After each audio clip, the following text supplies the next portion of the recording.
เวลากินข้าวแล้วตัวนี้พี่น้องได้เวลาแล้วเวลาเก่าน่ะ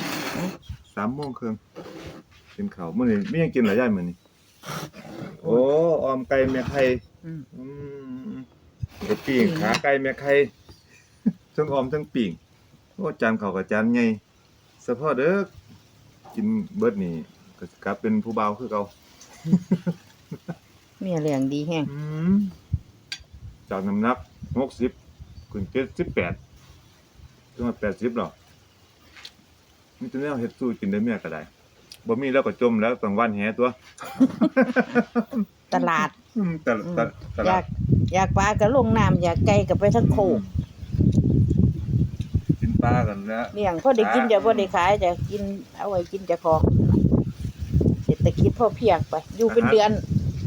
ก็บ่อันนี้ดอกเนาะ อาหารบกมันเป็ดมันไก่อาหารน้ำมันปูมันปลา